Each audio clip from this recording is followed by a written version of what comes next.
Hello everyone, हम discuss कर रहे हैं प्रॉपर्टीज़ ऑफ मटेरियल्स, राइट। हमने पहले जाना था इससे प्रीवियस वीडियो में कुछ ऑब्जेक्ट कैसे दिखते हैं। कुछ होते हैं शाइनी तो कुछ होते हैं डल। हमने ये भी जाना था कि कुछ होते हैं हार्ड तो कुछ होते हैं सॉफ्ट। कुछ होते हैं सोल्यूबल इन वाटर तो कुछ डिज़ोल्व ही नहीं होते वाटर में। तो क्या आपको पता है कुछ ऐसे भी ऑब्जेक्ट होते हैं जो वाटर के ऊपर फ्लोट करते हैं और कुछ ऐसे ऑब्जेक्ट होते हैं जो वाटर के अंदर सिंक कर जाते हैं।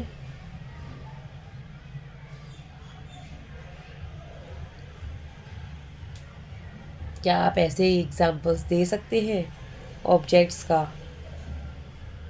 जो वाटर पर फ्लोट करते हैं और ऐसे कुछ ऑब्जेक्ट जो वाटर में सिंक कर जाते हैं? चलो, एक एग्जांपल है कि अगर आप 1 रुपये का सिक्का पानी में डालोगे तो क्या होगा? फ्लोट करेगा या सिंक कर जाएगा? सिंक करेगा ना। उसी तरीके से आप अदर ऑब्जेक्ट्स के एग्जांपल दे सकते हैं।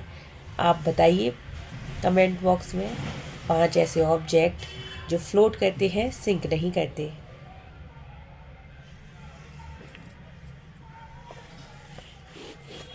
चलिए, तो अब हम डिस्कस करेंगे एक और प्रॉपर्टी जिसका नाम है ट्रांसपेरेंसी। ये शब्द सुना है क्या आपने? क्या मतलब होता है ट्रांसपेरेंसी का?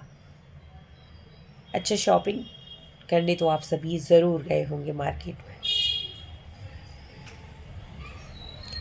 कभी स्वीट की शॉप पर या कभी रेगुलर शॉपिंग करने जाते हैं।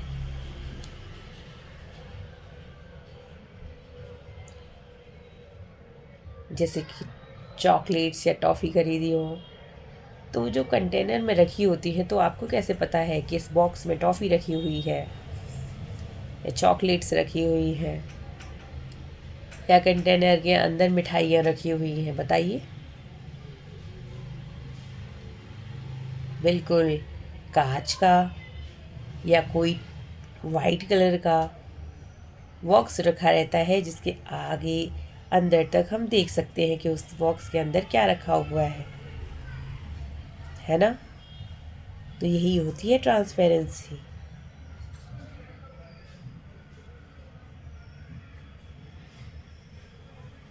ऐसे सब्सटेंसेस या material through which things can be seen, उन्हीं को हम कहते हैं ट्रांसपेरेंट। एग्जाम्पल, ग्लास हो गया। आपने देखा है ना, विंडो पर जो ग्लास लगे हुए होते हैं, कुछ ऐसे ग्लास होते हैं जिनसे हमें दिखता है कि बाहर की तरफ क्या है या अंदर की तरफ क्या है। तो कुछ ऐसे ग्लास होते हैं जिनकी तरफ देख सकते हैं। वाटर के अंदर हम कुछ डाल दें तो साफ दिखाई देता है ना, क्योंकि ट्रांसपेरेंट वाटर है। एयर हो गई, और कुछ ऐसी प्लास्टिक्स भी होती हैं जो ट्रांसपेरेंट मटेरियल्स की होते हैं। अब जैसे हमने स्टार्टिंग में कहा था कि शॉपिंग पर जाते हैं या दुकान पर आप कोई सामान लेने जाते हैं तो आप बॉक्सेस में देख लेते हैं ना इसमें क्या रखा हुआ है। या आप कुछ नमकीन की पैकेट्स उसमें होती है तो उससे पता चल जाता है कि इसके अंदर कैसे नमकीन है। तो generally shopkeepers usually prefer to keep biscuits, sweets और other eatables in transparent container of a glass or a plastic। अब आप मुझे ये बताएं कि ऐसा क्यों किया जाता है कि इन्हें इस तरीके की ट्रांसपेरेंट कंटेनर में रखते हैं वो लोग। क्या हो ऐसे किसी ऑब्जेक्ट्स में रख दें जिससे आपको पता ही न चले कि इसके अंदर क्या है? बताओ। बिल्कुल, बिल्कुल सही कहा। वो इस तरीके का काम इसलिए करते हैं जिसकी वजह से wires can easily see these items. हमने ये तो बात कर ली कुछ ट्रांसपेरेंट मटेरियल्स और ऑब्जेक्ट्स के बारे में, लेकिन कुछ ऐसे मटेरियल्स भी होते हैं through which you are not able to see, जिनके आर पार आप देख नहीं सकते।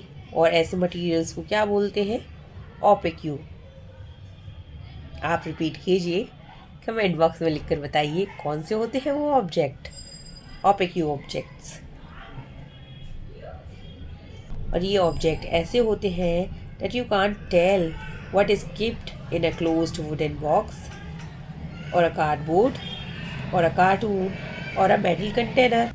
If we talk about the example, तो एग्जाम्पल हो गई वुड हो गया, कार्डबोर्ड हो गया, कुछ मेटल्स होते हैं जो ओपेक्यू मटेरियल्स के बने होते हैं। तो अब तक तो आपने जाना कि कुछ ऐसे मटेरियल्स होते हैं जो होते हैं ट्रांसपेरेंट और कुछ होते हैं ओपेक्यू जिनके आसपास आर पार हम नहीं देख सकते।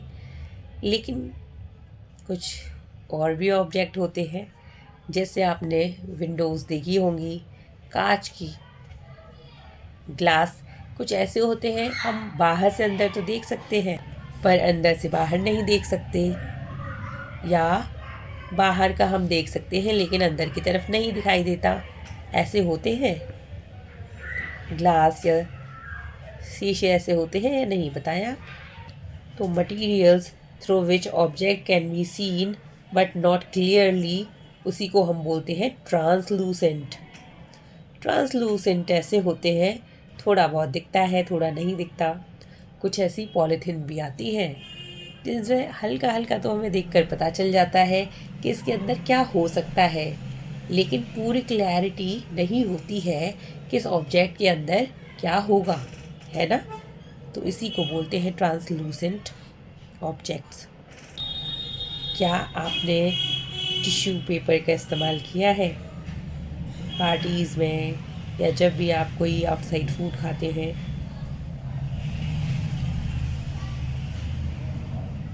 फॉर एग्ज़ाम्पल, अगर आप बर्गर खाते हैं, टिश्यू पेपर को देखिए जिसके ऊपर ऑयली पैचेस लगे हुए हैं, कैसा दिखाई देता है?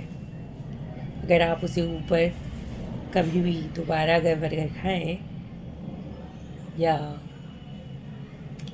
मार्केट में जाएं तो देखें कि जो ऑयली पैचेस लगने के बाद अगर आप उस टिश्यू पेपर को देखेंगे तो ऐसा लगेगा कि थोड़ा बहुत तो इस टिश्यू पेपर के साइड में दिख रहा है लेकिन पूरा क्लियरली नहीं दिख रहा। तो ये क्या हो गया? ये एक ट्रांसलूसेंट ऑब्जेक्ट की तरह काम कर रहा है। ठीक है, तो अब आपको समझ में आ गया ट्रांसलूसेंट क्या होते हैं, ट्रांसपेरेंट क्या होते हैं और ओपेक्यू क्या होते हैं, राइट? तो अब तक आपने कौन कौन सी प्रॉपर्टी डिस्कस की है? आपने ये जाना कि material differ in their appearance, the way they mix in water or other liquid, they may float or sink in water or be transparent, opaque और translucent।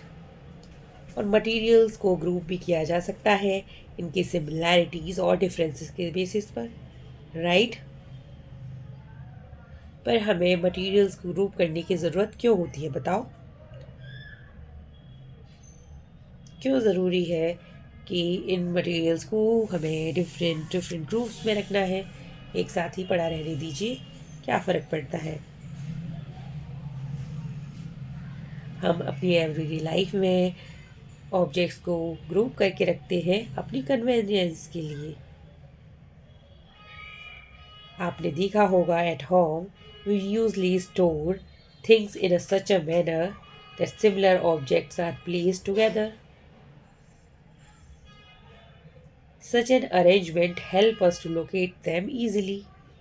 अगर हम ग्रुपिंग नहीं करेंगे तो सामान को ढूंढते रह जाओगे, मेरा ये सामान कहाँ गया, मैंने तो यहीं रखा था। ऐसा अक्सर आप करते हैं, करते हो या नहीं?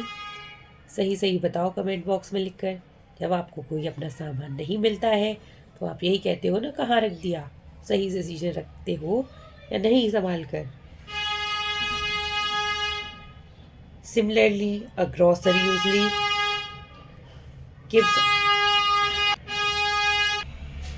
keeps all type of biscuits at one corner of his shop, all shops at another, while grain, pulses are stored at some other places, right?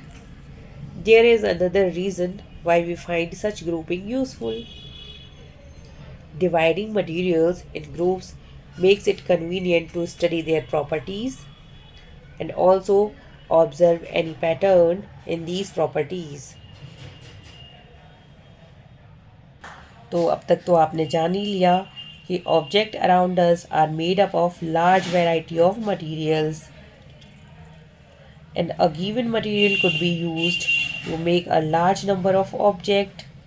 It is also possible that an object could be made of a single material या फिर many different types of material.